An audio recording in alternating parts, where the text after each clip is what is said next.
and welcome to the My Ray of Sunshine podcast. My name is Mayra, and I'm here to help you receive the advice you deserve. Now, if you all are here, it's probably because you want to know exactly how to learn what mental conditioning is all about. And what better person to ask than to ask Dontay, who is here with me today. So, welcome, Dontay. Thank you. Thank you for having me. Appreciate it. Appreciate it. So, Dontay, tell us who you are and what your podcast is all about.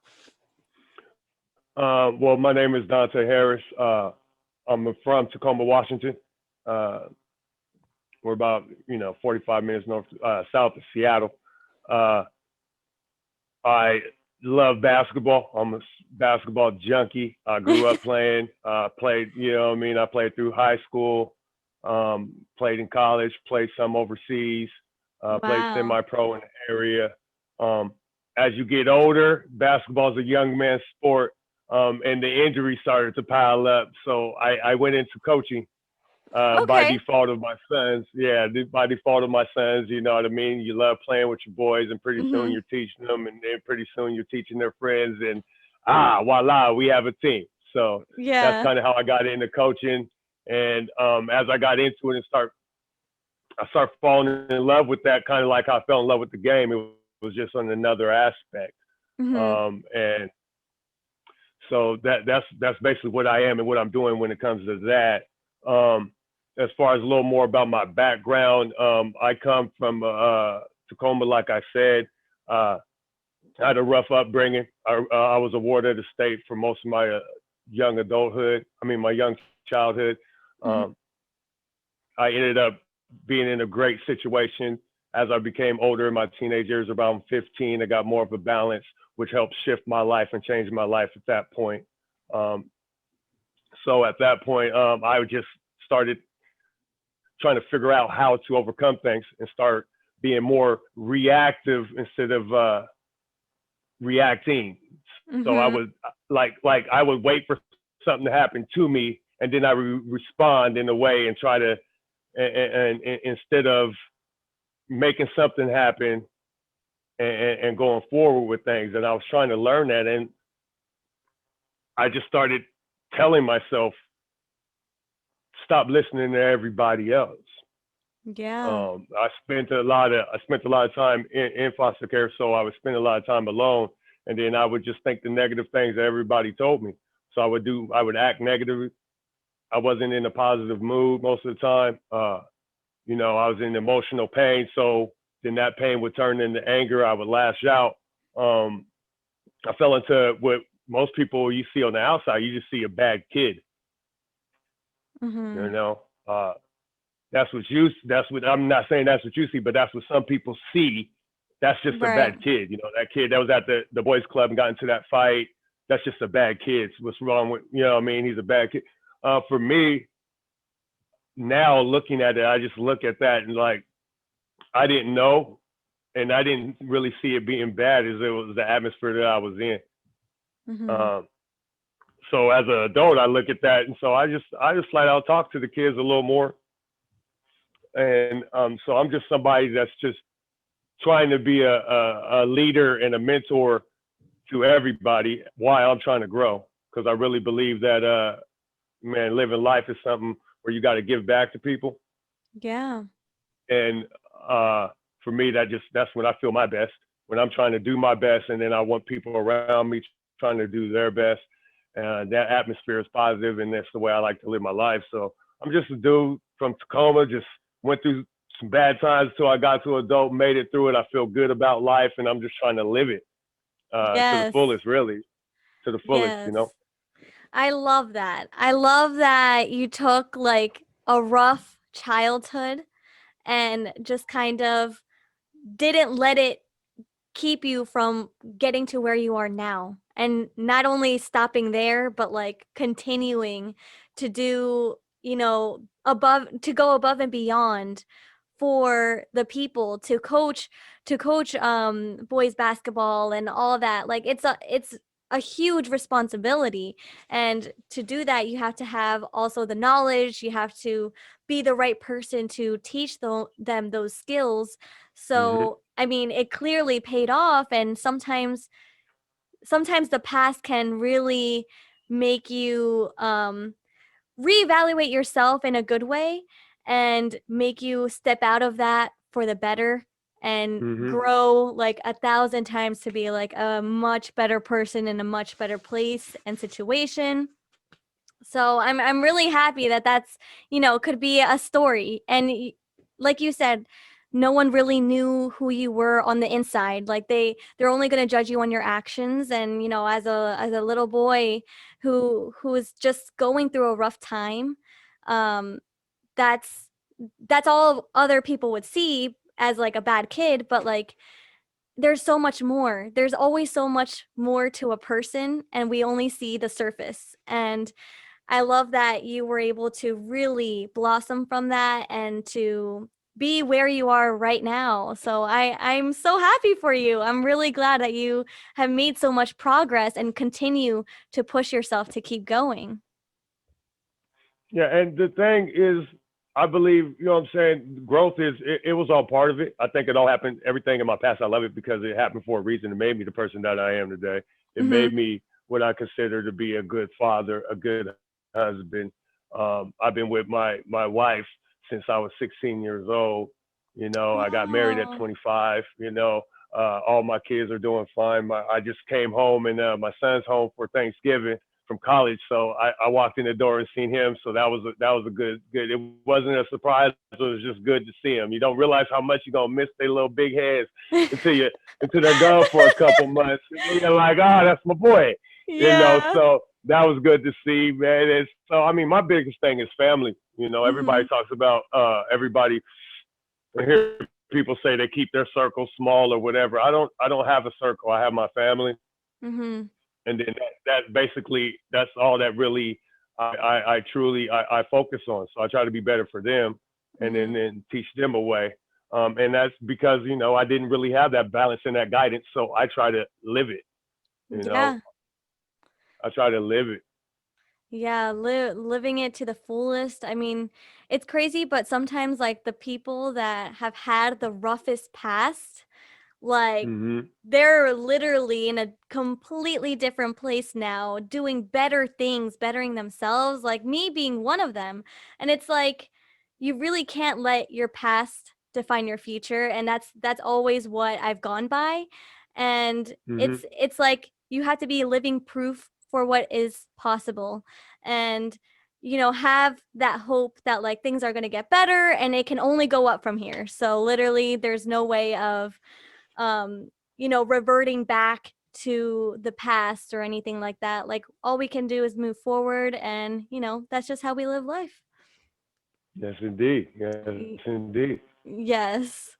Now, being a basketball coach, which is really Mhm. fascinating, what do you find most rewarding? And how have you been able to teach your team the lessons you learned through the challenges that you have faced? Well, I think what I really enjoy the most is the development of the talent. Mm-hmm. Uh, just when you teach for instance, I'm teaching a certain move, and the kid has no idea how to do the move, and we go over it, and you give them the blueprint. You say you move this foot that way, reverse pivot, look at the hoop, pump fake. You know what I mean? Mm-hmm. And just kind of the teaching of it, the teaching of like certain moves and certain plays is what I really enjoy, um, because that's still new to me. It's like fresh. I Mm-hmm. was a player. I was on the receiving end of being taught. But I ended up being around some great coaches, playing. So I've taken bits and pieces from all these coaches and I implemented it in my style. And then so I just that teaching aspect I say it brings me the most joy.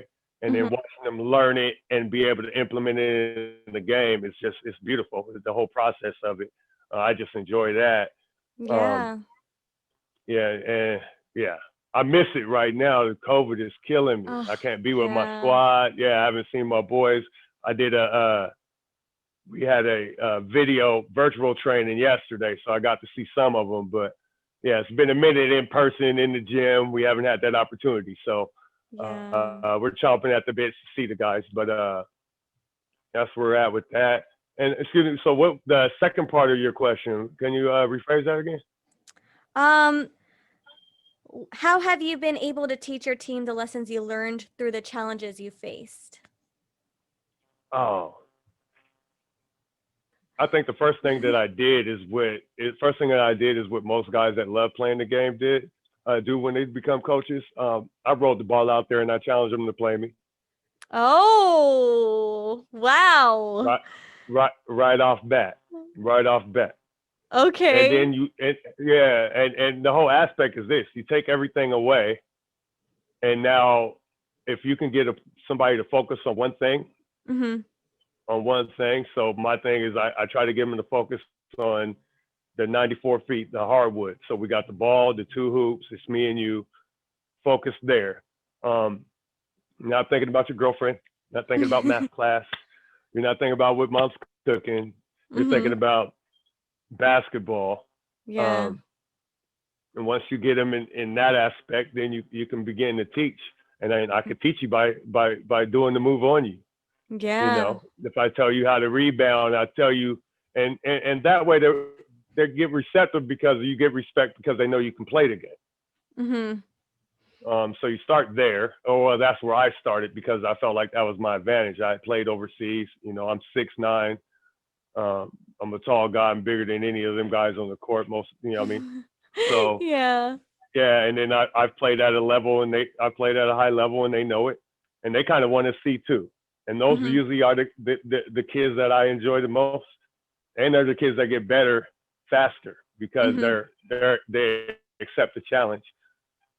Yeah, and you watch them grow throughout the process. So you watch them like from the beginning, from the very beginning of you training them to like, actually in motion in the game. So Oh so yeah, that must be incredible to watch them it's like actually it's apply the knowledge. beautiful. Yeah, yeah, It's I like bet. it's artwork almost. You know, it's like it's art. You can see it happen. Mhm. Once you really you're involved with the team, you actually can see plays right before it happens. You know the certain speed of certain players. If they throw that ball from that end to that end, and he's in his right spot, that pass should not make it because I know how Mm, quick this guy is. I know that's a bad pass. So right. as soon as the bad pass goes, even often in the game, as soon as I see it, I'll yell to the other whoever else is on the court to go the other way, and it'll be a steal, and then and he'll just throw it over the top, and it's a layup. And they're Mhm. like, how they do that is like because we're all in sync, because you're Mhm. practicing and you have the heartbeat of the team, and that's Mhm. when it really gets fun. Yeah. Whether win or lose, it's still fun because you're in that battle together with that team.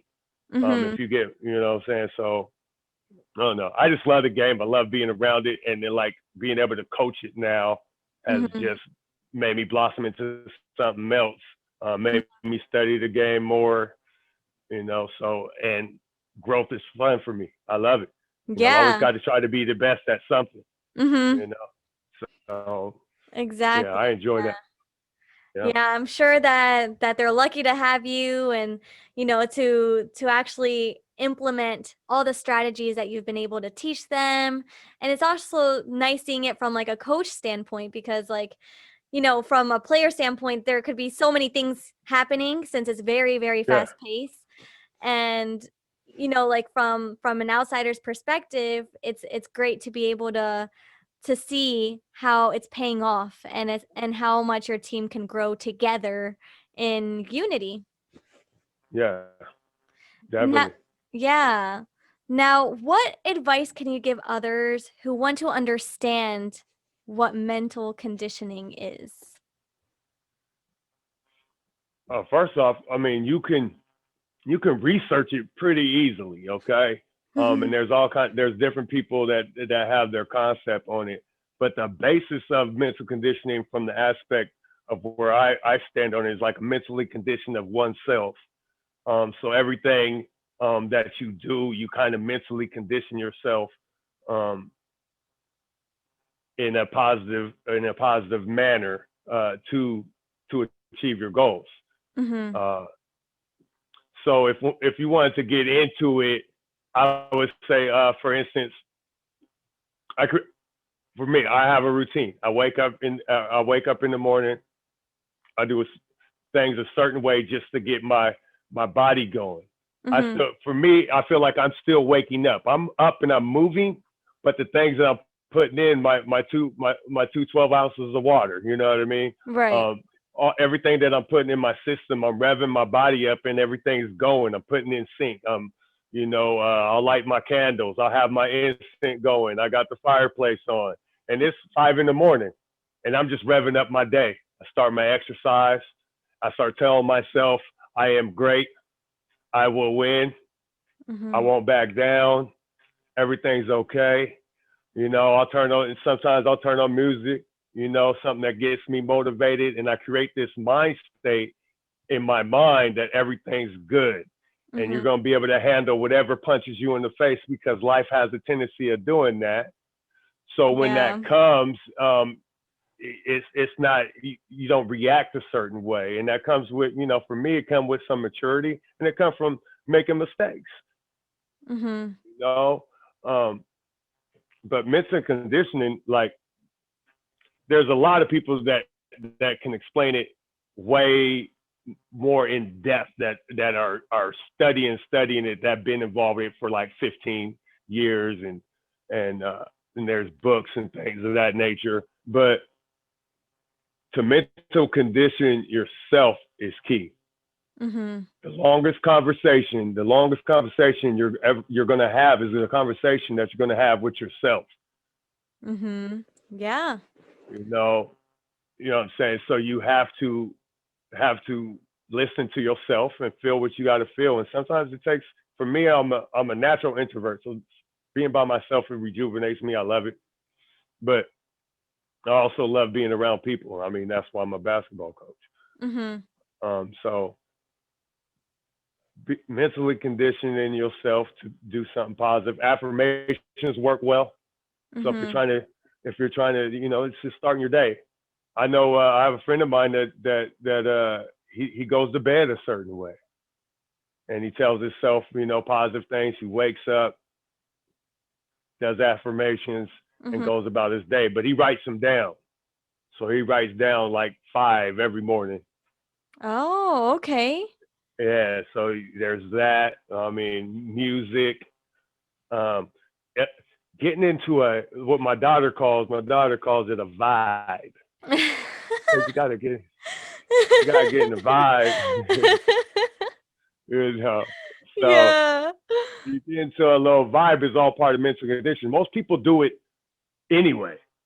Mhm. Most people do it anyway, and you're mentally conditioning yourself the wrong way. You wonder why bad things are happening. First of all, you're listening to somebody else tell you what you are, Mhm.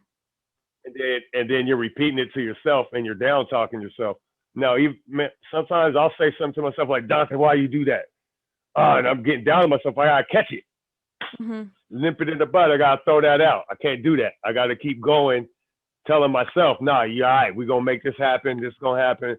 Mhm. When I start doing that, putting that positive energy out, it's amazing. I'm telling you, it's amazing how much when you're putting out that energy, it gravitates to other people with energy that are like that, and also people that don't have that energy. All of a sudden, they start triggering too. You know, Mhm. you're around a coworker, and the coworkers in the morning is always having a bad morning. Every morning, I'm laughing at you, saying good morning. I'm happy to see you again. After a while, you keep saying that every day. Pretty soon, they just gonna start saying good morning. They be like, Yeah. "Well, I know he's about to say something again," and you start influencing people with that good energy. Part of my podcast is trying to do that. Mhm. It's just another way for me to do it. Just like when I'm coaching, just like when my friends call me, I try to give them some positive energy. Mhm. My podcast is just another way for me to do that. It's a Mhm. crucial conversation because most of the time I need the conversation, to get stuff off my chest. Mhm. Most of the conversation be with myself. I Yeah. mean, you gotta talk yourself off a ledge or talk Yes. yourself to it. You know what I'm saying? Talk yourself into doing something I mean, I'd talk myself into podcast. Yeah. Yeah, I mean, it's crazy how much like the way that we talk about ourselves, like how much that can influence our own energies, our own values and beliefs about ourselves. And you were right, like our conversation with ourselves is like the longest. It's a forever never ending.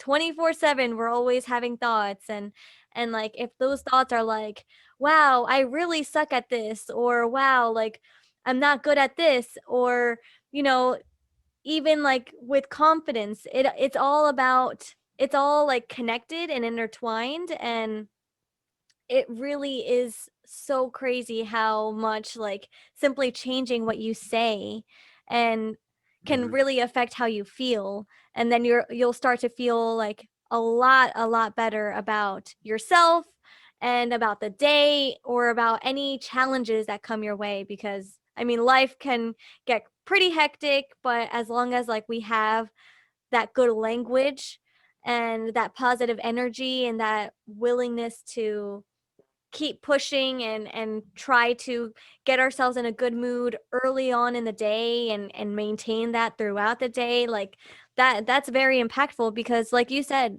people will get from that, like that they will receive your vibe, and then they will, you know, start to feel that way little by little, like Yeah, talking to you will make them feel good.